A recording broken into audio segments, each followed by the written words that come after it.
आता बातमीपत्रामध्ये पाहणार आहोत सुपरफास्ट 100 बातम्या। सुरुवात करूया। बारामतीतील इंदापूर मार्गावर अजित पवारांच्या बॅनरची जोरदार चर्चा सुरू झालेली आहे। महाराष्ट्रातील जनतेच्या मनातील मुख्यमंत्री असा उल्लेख या बॅनरवर करण्यात आलाय, त्यामुळे हा बॅनर चांगलाच चर्चेचा विषय ठरलाय। शेतकऱ्यांना पीक कर्ज न देणाऱ्या मुजोर बँकांना सरकारने चांगलाच दणका दिलेला आहे। 10 बँकेच्या मॅनेजरवर पोलिसांकडून गुन्हा दाखल करण्यात आलाय। सरकारने आदेश देऊन सुद्धा शेतकऱ्यांना कर्ज न दिल्यामुळे पालकमंत्री तानाजी सावंतांनी आक्रमक भूमिका घेतल्याचं पाहायला मिळतंय। सोलापुरात ठाकरे गटाने सरकार विरोधात स्वाक्षरी मोहीम सुरू केलेली आहे। राज्य सरकारने शक्ती कायद्याची अंमलबजावणी करण्याची मागणी केली आहे। आरएसएस प्रमुख डॉक्टर मोहन भागवतांच्या सुरक्षेत वाढ करण्यात आलेली आहे। मोहन भागवत यांना आता पंतप्रधान मोदी आणि गृहमंत्री शहांसारखी ASL म्हणजेच ॲडव्हान्स सिक्युरिटी असणार आहे। मोहन भागवतांना CISFची Z+ सुरक्षा आहे आणि मोहन भागवतांच्या राहण्याच्या व्यवस्थेबाबत प्रवास, भेटी आणि बैठकांच्या स्थळी कडक सुरक्षा प्रोटोकॉल पाळण्यात येणार आहे। त्याचबरोबर सर्व 1 दिवसापूर्वी त्यांचा आढावा घेण्यात येईल। सातारा मुसळधार पावसामुळे कोयना धरण अखेर भरलेलं आहे। धरणात सध्या 100 TMC एवढा पाणीसाठा आहे। दरम्यान पाणी पातळी नियंत्रणात ठेवण्यासाठी धरणातून 12,000 क्युसेक वेगाने पाण्याचा विसर्ग सुरू आहे।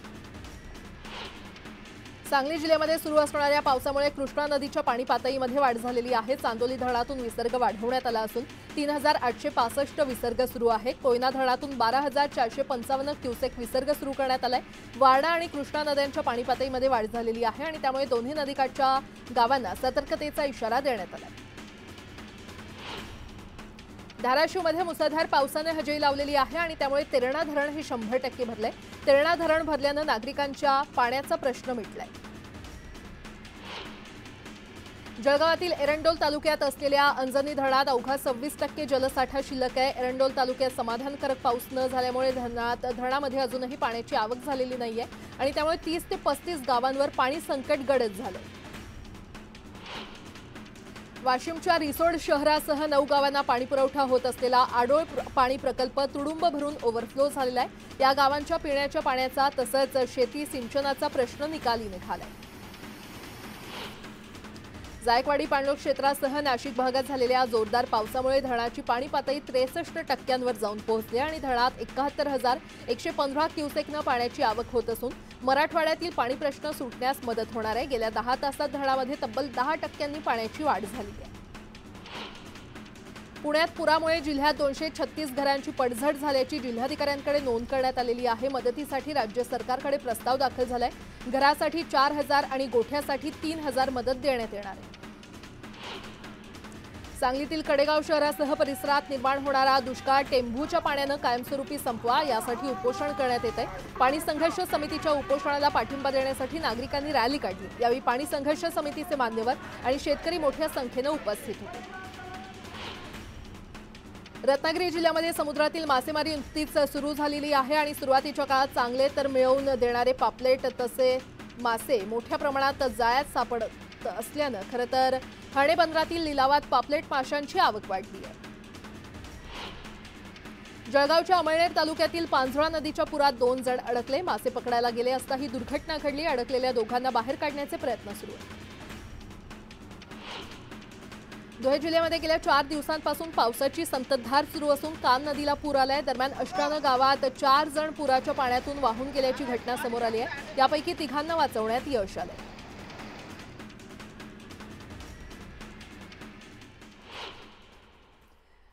आणि आता एक मोठी बातमी। बीडच्या जिल्हा परिषद शाळेमध्ये चिमुकल्याकडून शौचालय साफ करून घेतल्याचा एक व्हिडिओ सध्या सोशल मीडियावर व्हायरल झालेला आहे। बीड तालुक्यातील मुळुकवाडी केंद्रीय प्राथमिक जिल्हा परिषद शाळेतला हा प्रकार आहे आणि या प्रकारामुळे पालकांमधून आता संताप व्यक्त केला जातोय।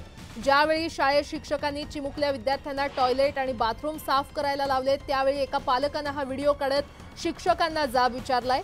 विद्यार्थ्यांकडून अशी कामं करून घेत असल्यानं विद्यार्थी आजारी पडण्यास जबाबदार कोण असा प्रश्न पालकांनी उपस्थित केलाय।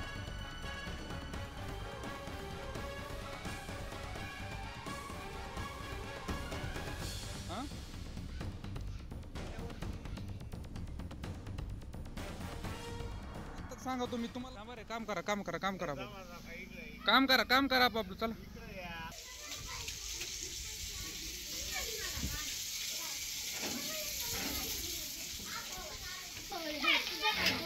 तुम्हाला बाथरूम सरने धुवायला लावले ना?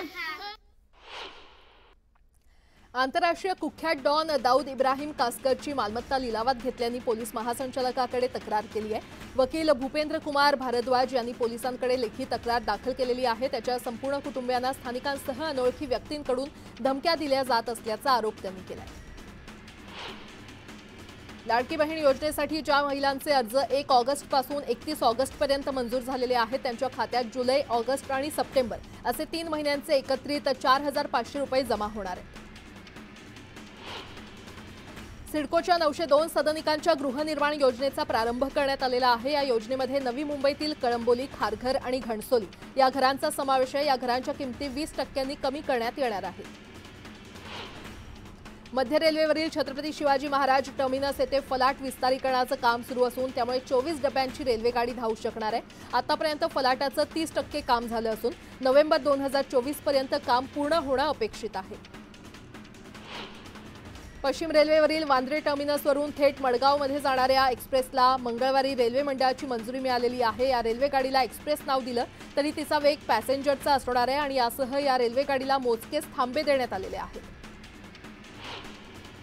पावसाचा जोर मंगळवारी ओसरला। किनारपट्टी आणि घाटमाथ्यावर देखील फारसा पाऊस झाला नाही, मात्र पावसानं उघडीप देताच उन्हाचा चटका वाढलाय।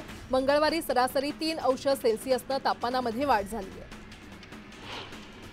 हवामान खात्यानं पुढच्या 31 ऑगस्टपर्यंत विदर्भात मध्यम ते जोरदार पावसाचा अंदाज व्यक्त केलेला आहे। मात्र 2 दिवसांपासून पावसाचा जोर कमी झालाय।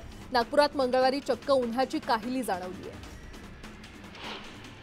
हळदीला मागील हंगामात उच्चांकी दर मिळून देखील प्रतिकूल हवामान, अतिउष्णता आणि अतिपावसामुळे देशभरात हळद लागवडीत सुमारे 5,000 हेक्टरनं घट झाली आहे। सततच्या पावसामुळे राज्यात हळदीचे कंद कुजू लागले।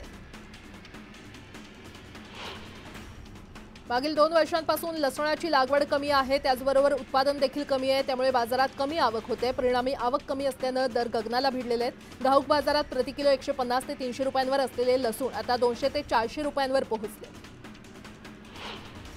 आज राज्यातील बाजार समितीमध्ये टोमॅटोची 11,364 क्विंटलची आवक झाली आहे। यात टोमॅटोला सरासरी 1,000पासून 2,000 रुपयांपर्यंत सरासरी भाव मिळालेला आहे।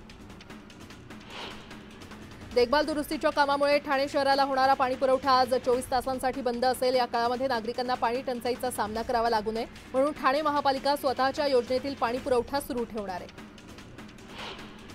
बेमुदत संपावर जाण्यावरून कर्मचारी आणि अधिकाऱ्यांच्या संघटनेमध्ये मतभेद असल्याचं चित्र समोर आलंय। राजपत्रित अधिकारी संघटनेनं मुख्यमंत्री एकनाथ शिंदे यांच्याशी चर्चेनंतर संप स्थगित केलाय। मात्र 29 ऑगस्टपासून संपावर जायचं की नाही याबाबतचा निर्णय कर्मचारी संघटना आज घेणार आहे। दूध भेसळ रोखण्यासाठी शासनानं महत्त्वपूर्ण निर्णय घेतलाय। आता राज्यभरातील जिल्ह्यात दूध भेसळ रोखण्यासाठी जिल्हास्तरीय समिती गठीत करण्यात आलेली आहे आणि या समितीच्या माध्यमातून दूध भेसळ रोखण्यासाठी पावलं उचलली जाणार आहेत।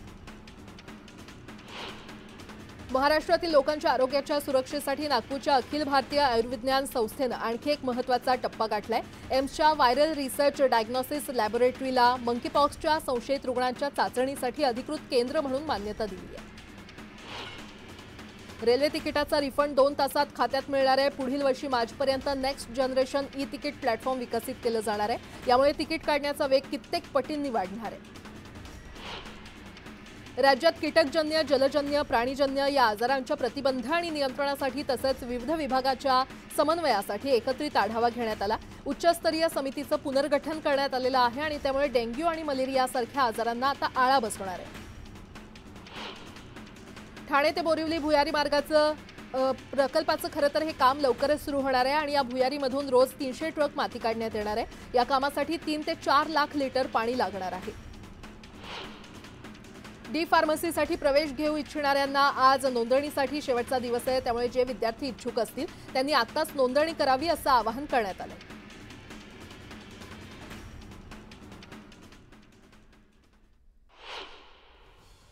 आता एक मोठी बातमी, माजी पोलीस महासंचालक संजय पांडे यांच्यावर गुन्हा दाखल झालाय। पांडे यांच्यासह अनेक बड्या पोलीस अधिकारी आणि प्रसिद्ध वकिलांविरोधात देखील गुन्हा दाखल करण्यात आलेला आहे। व्यावसायिक संजय पुनामिया यांनी हा गुन्हा दाखल केलाय। ठाणे नगर पोलीस स्टेशनमध्ये हा गुन्हा दाखल करण्यात आलाय। खोटा गुन्हा दाखल करणं, खोट्या गुन्ह्याचा तपास करणं, खोटा गुन्हा दाखल करून पैसे मागणं आणि सरकारी वकिलांची दिशाभूल करणं असे गंभीर गुन्हे यावेळी दाखल करण्यात आलेले आहेत आणि लवकरच या प्रकरणी त्यांना अटक होण्याची शक्यता आहे।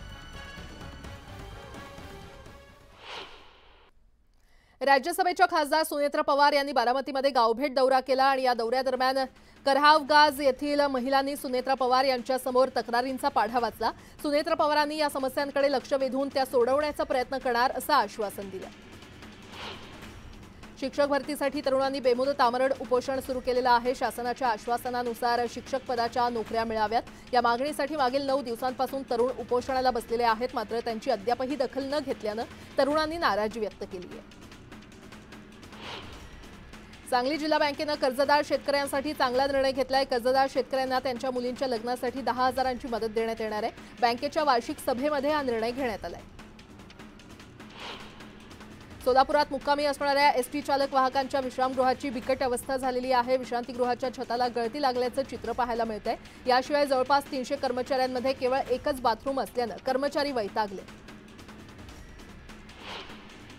मालवणच्या राजकोटमध्ये शिवरायांचा पुतळा कोसळण्याच्या निषेधार्थ काँग्रेसनं चंद्रपुरात आंदोलन केलं। शिवाजी चौकात काँग्रेस कार्यकर्त्यांनी एकत्र येत युती सरकारविरोधात जोरदार नारेबाजी केली।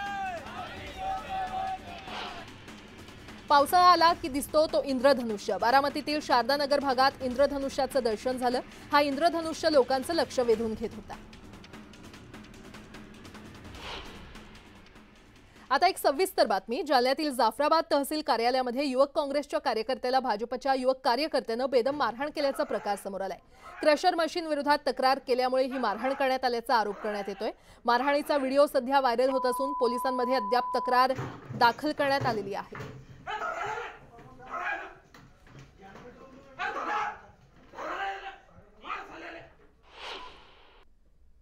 मागील 2 वर्षात नवी मुंबई पोलिसांच्या ताफ्यात मोठ्या प्रमाणात वाहनांची भर पडली आहे। अधिकाऱ्यांसाठी तसंच गस्ती आणि कैदी वाहतुकीसाठी नवनवीन वाहनं पुरवण्यात आली आहेत। त्यामुळे गस्तीसह कैद्यांची वाहतूक देखील सुसाट होते।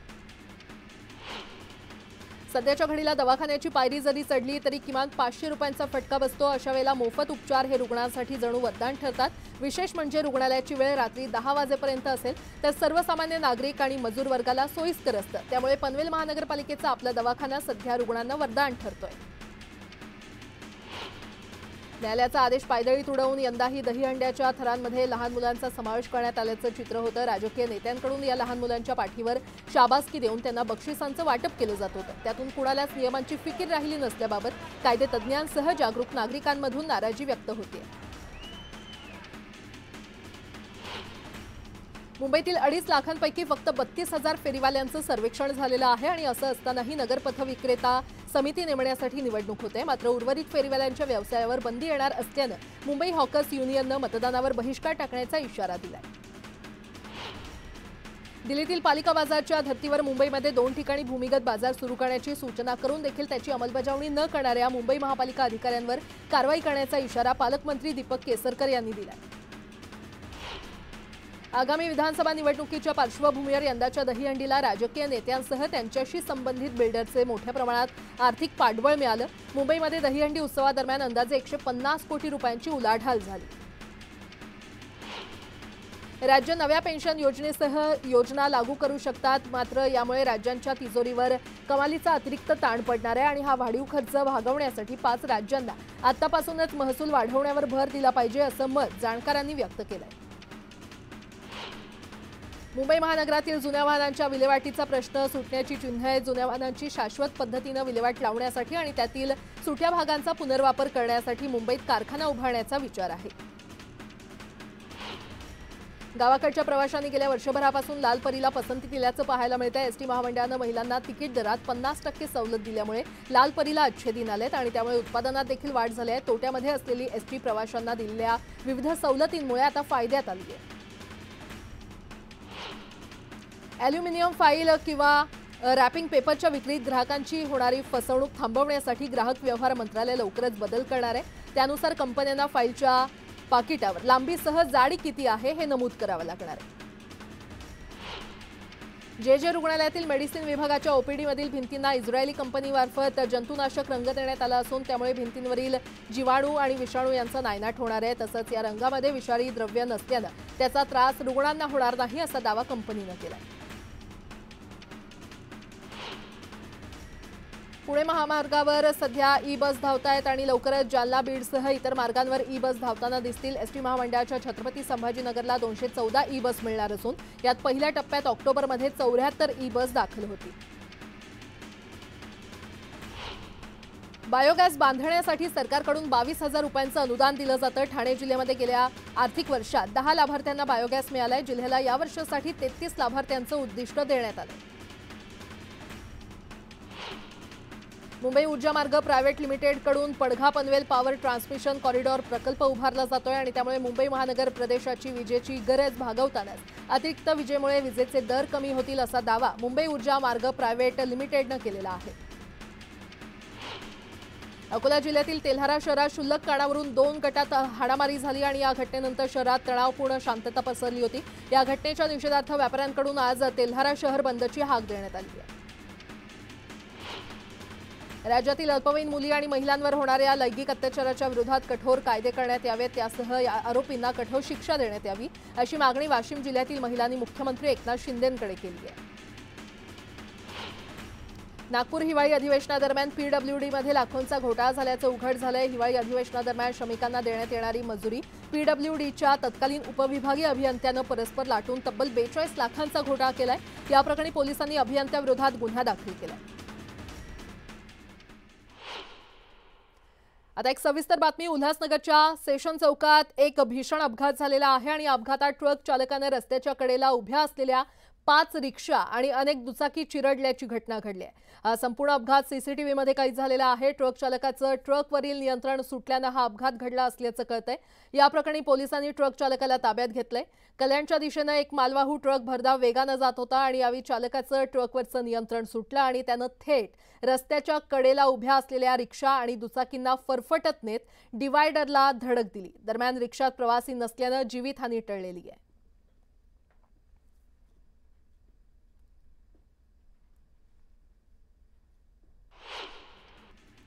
कोलकात्यातील महिला डॉक्टरच्या हत्येप्रकरणी भाजप आक्रमक झालेली आहे आणि या घटनेविरोधात भाजपनं आज 12 तास आंदोलन पुकारलंय। या आंदोलनाच्या पार्श्वभूमीवर बंगालमध्ये कडेकोट सुरक्षा ठेवण्यात आली आहे। अहमदाबादमध्ये गेल्या काही दिवसांपासून मुसळधार पाऊस सुरू आहे आणि त्यामुळे सखल भागात पाणी साचलेलं आहे। अनेक ठिकाणी पूरस्थिती निर्माण झाल्यानं स्थानिकांना सतर्कतेचा इशारा देण्यात आलाय। गुजरातमध्ये सुरू असलेल्या पावसामुळे जनजीवन विस्कळीत झालंय। वडोदराला देखील पुराचा फटका बसलाय। इथल्या झूमध्ये पाणी शिरलंय। जनावरांचे अनेक पिंजरे पाण्याखाली गेल्यानं प्रशासन संकटात सापडलंय। मध्य प्रदेशातील कुनो नॅशनल पार्क येथे आणखी एका चित्त्याचा मृत्यू झालाय। चित्ता पवन याला खुल्या जंगलात सोडण्यात आलं होतं। या चित्त्याचा मृत्यू पावसाळी नाल्यामध्ये बुडून झाल्यानं चिंता व्यक्त केली जाते। श्रीलंकेच्या कोलंबो बंदरात भारत आणि चीनच्या युद्धनौका आमनेसामने आल्यात। भारतीय नौदलाची INS मुंबई ही मिसाईलनं सुसज्ज असलेली डिस्ट्रॉयर सोमवारी सकाळी कोलंबो बंदरात पोहोचली आणि त्याचवेळी चीनच्या देखील 3 युद्धनौका तिथे होत्या। 3 दिवसांचा प्रवास करून INS मुंबई कोलंबो बंदरात दाखल झालेली आहे।